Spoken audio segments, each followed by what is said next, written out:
Hello, Fastidious here. I'm finally back with a US Campus Life episode. So today's topic is US Campus Housing Part 1, Types of Campus Housing. So most schools highly recommend or sometimes even require the first year students to live on campus. And this way, the students can have easier time making friends, exploring campus, and get accustomed to the surroundings without having to worry about commuting. Number of different terms are used to refer to campus housing, such as residence halls, dormitory, student housing.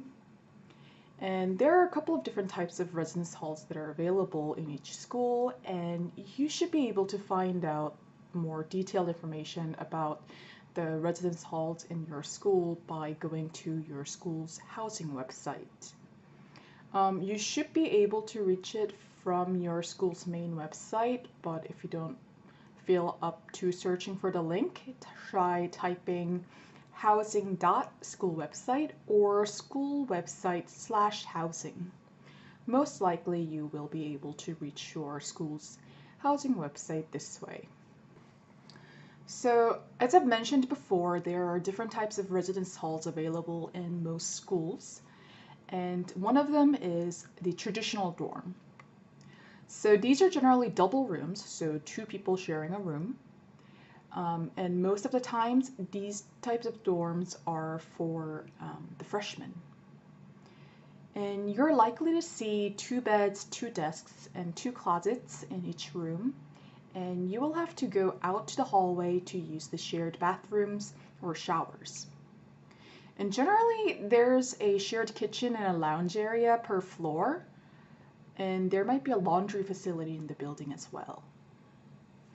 The common areas are cleaned and managed by the housing staff, so you do not need to buy toilet paper or anything like that. And some buildings might even have triple rooms or quads rooms, so 3 people sharing a room or 4 people sharing a room. And if you pay a little bit more, you might be able to use a single room, which might be possibly slightly smaller than the double, but generally the singles are not available to freshmen, so make a note of that. So right now I'm showing you the example of a layout in a traditional dorm. The left one shows the layout of a double room, and the right image shows the layout of a quad room. And this is what the traditional dorm rooms in the US look like in real life. And when you go out to the hallway, that looks kind of like this, you will find the shared bathrooms, showers, lounge, kitchen, and sometimes laundry facilities.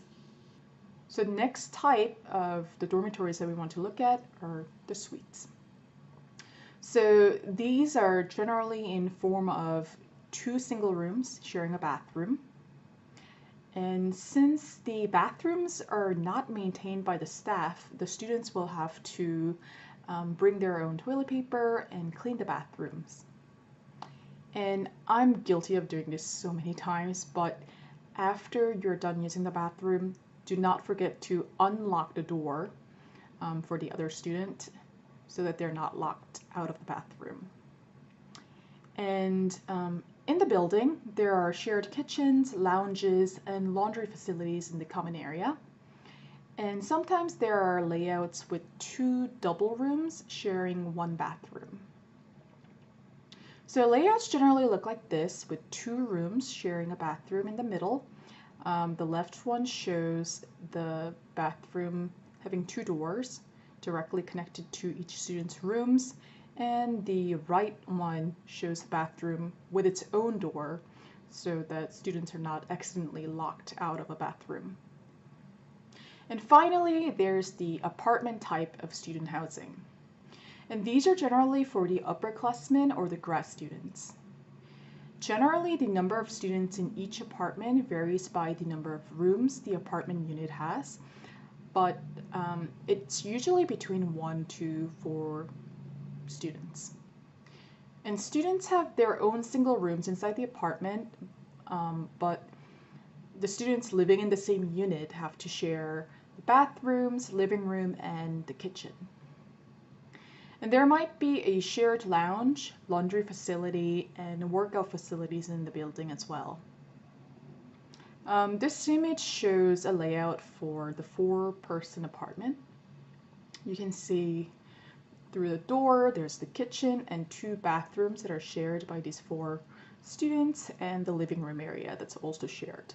So to talk about the pros and cons, pros for the traditional dorm are 1, lower rent. Number 2, it's much easier to make friends because freshmen generally live in these type of dorms, and since they're also new to the school and don't know that many people, they're more likely to mingle and participate in more social activities. Number 3, since common areas are maintained by the staff, you don't have to worry about cleaning or buying supplies. And the cons are the fact that the traditional dorms are generally in older buildings, which might mean dated amenities, furniture, and other things. And the fact that you are sharing an open space with a roommate, it's not going to give you much privacy.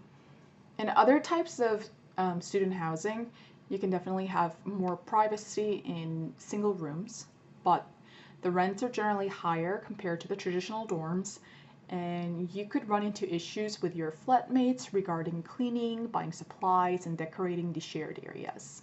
Also, outside of campus housing, you might be able to find an off-campus housing near the campus, and you can do so based on your preference and budget.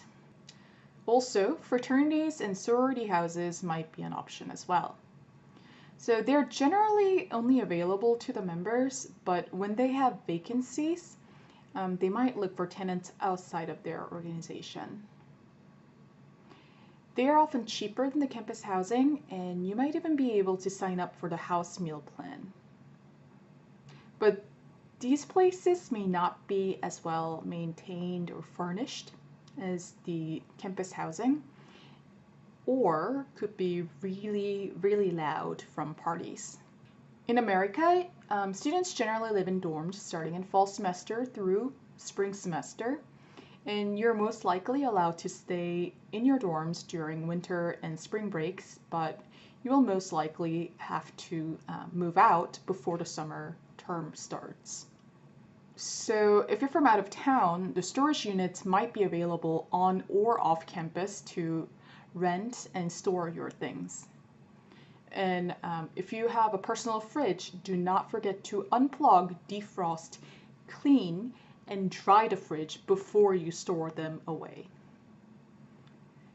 Move-in and move-out dates for the campus housing are generally announced way in advance, but they're generally within days before the start of fall term and days after the final exam in spring term. So plan accordingly. And lastly, some things to consider when choosing campus housing are availability of elevator and accessibility if needed. Check if the dorm has air conditioning or heating, because some do not. And location of the dorm is also very important to consider. Check if the building itself is on campus or off campus, and if it's in a safe area of the campus, and if it's in a quiet place like away from highways or football stadiums. Because if you're living in a dorm that's very close to a football stadium, on the game days, they're super loud, and you might have difficult time getting in and out of your building. Also consider the proximity to lecture halls, libraries, shuttle bus stops, and things like that.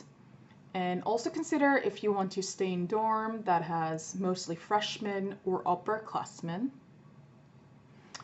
Think about if you want a roommate or not, and if you want a roommate, do you want a random assignment or do you want to room up with your friend? Other things to consider are if the dorm is co-ed. If so, is it by floor? Is it by room? How does that work? And the last thing to consider is if living in a certain residence hall requires you to sign up for a meal plan. So this is it for today's video. Please post the comments or questions below if you have any. And next video will be also on campus housing, focusing more on the things that you actually need to bring to your dorms. All right, thank you and have a wonderful day. See you.